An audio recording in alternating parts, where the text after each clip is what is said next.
Няма ж, браткі, большага шчасця на гэтым свеце, як калі чалавек у галаве мае розум і навуку. Але як дзень з ноччу не ходзіць разам, так не ідзе разам навука праўдзівая з няволяй маскоўскай. Дапокуль яна ў нас будзе, у нас нічога не будзе. Не будзе праўды, багацця і ніякай навукі. Яська гаспадар з-пад Вільні.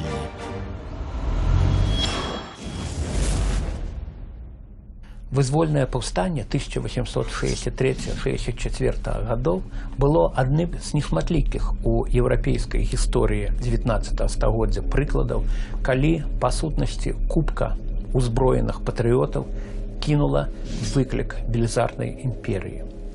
Коштам жыццяў сваіх лепшых сыноў Літва, Беларусь засведчыла сваю рашучую незгоду з расійскім дэспатызмам і феадалізмам і прадэманстравала прыхільнасць да дэмакратычных еўрапейскіх каштоўнасцяў. 22 студзеня 1863 года Цэнтральны нацыянальны камітэт, што месціўся ў Варшаве, абвесціў пра пачатак узброенага антырасейскага паўстання.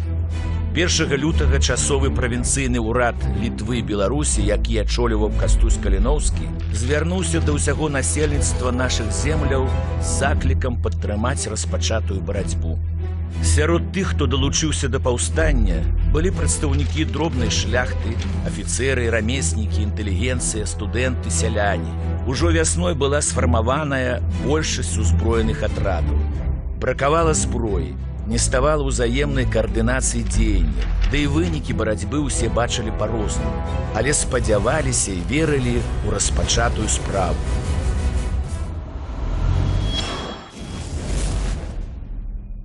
Паўстанне 1863-1864 гадоў у нашай гістарыяграфіі ацэньваецца пераважна як нацыянальна-вызвольнае паўстанне, але натуральна, і пра гэта трэба памятаць, вельмі важны быў сацыяльны аспект у гэтым паўстанні. Гаворка ішла пра сялянства, пра ліквідацыю апошніх перажыткаў феадалізма, якія мала дзе засталіся найбольш у расійскай імперыі. Гаворка ішла пра такую розніцу ў кіраўніцтве паўстання паміж так званымі белымі і чырвонымі. Белая – гэта арыстакратыя пераважна, якая неахвотна далучылася да паўстання, бо спадзявалася на тое, што Рэч Паспалітая абодвух народаў будзе адноўленая ў выніку вайны паміж Францыяй, Великабрытаніяй і Расіяй. І яны баяліся таксама абуджэння сялянства. Другое крыло кіраўніцтва, чырвоныя, да якіх належаў Кастусь Каліноўскі, было больш радыкальнае. Яно бачыла задачу сваю, акрамя аднаўлення дзяржавы, яшчэ ў тым, каб ліквідаваць апошнія парэшткі феадалізму, а гэта сялянам зямля і асабістую вольнасць.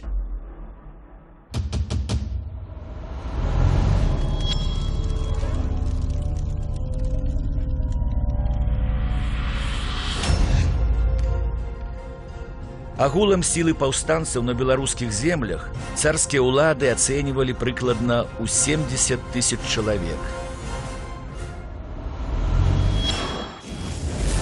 У красавіку 1863 года з дапамогай студэнтаў горы-горадскага земляробчага інстытута атраду пад кіраўніцтвам Людвіка Звяждоўскага удалося захапіць павятовы горад Горкі, што на Магілёўшчыне. Аднак ужо ў траўні атрад Звяждоўскага быў разбіт расейцам.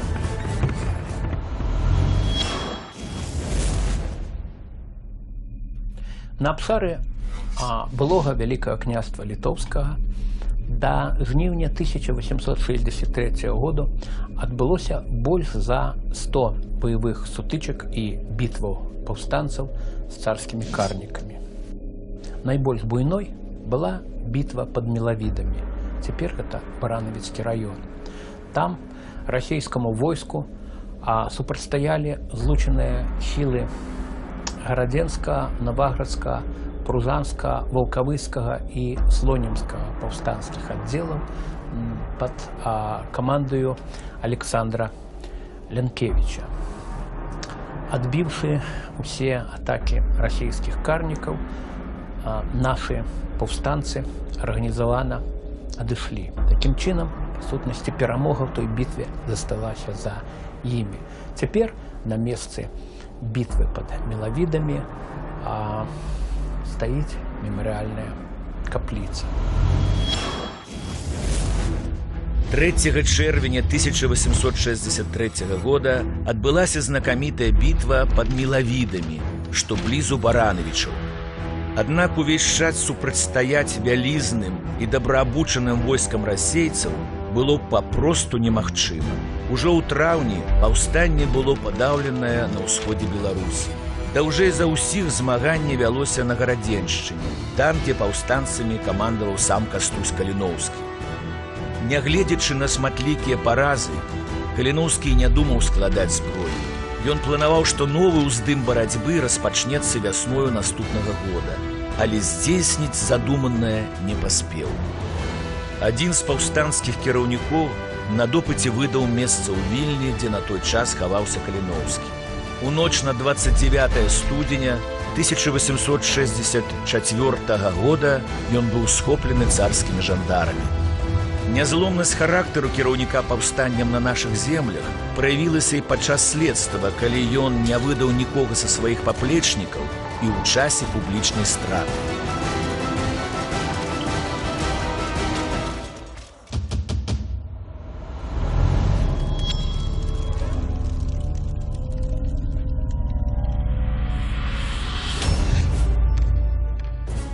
Ужо стоячы на эшафоце і слухаючы вырыку, якім яго называлі дваранінам, Каліноўскі гучна выгукнуў: «У нас няма дваран, у нас усе роўныя».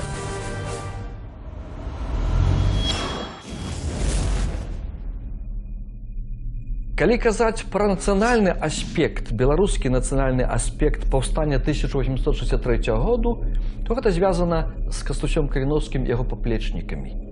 Я ўжо паўтаруся, што ён выдатна разумеў неабходнасць абудзіць да ўдзелу ў барацьбе сялянскія масы, беларускія сялянскія масы. Ён звярцаўся да іх па-беларуску.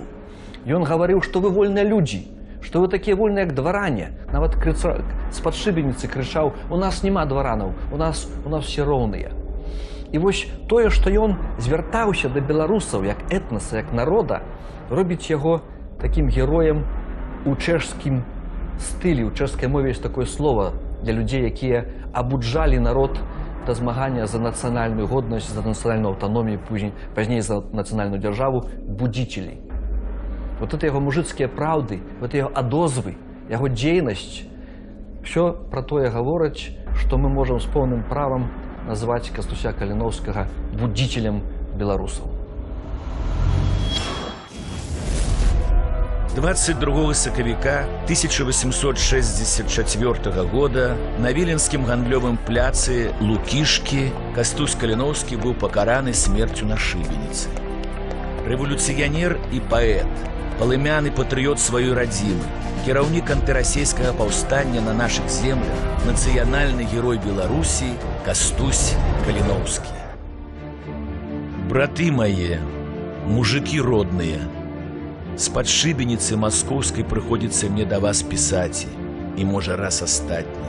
Горка пакінуць зямельку родную і цябе, дарагі мой народзе. Грудзі застогнуць, забаліць сэрца, але не жаль згінуць за тваю праўду. Бо я табе з-пад шыбеніцы кажу, народзе, што тады толькі зажывеш шчасліва, калі над табою маскаля ўжо не будзе. Твой слуга, Яська гаспадар з-пад Вільні.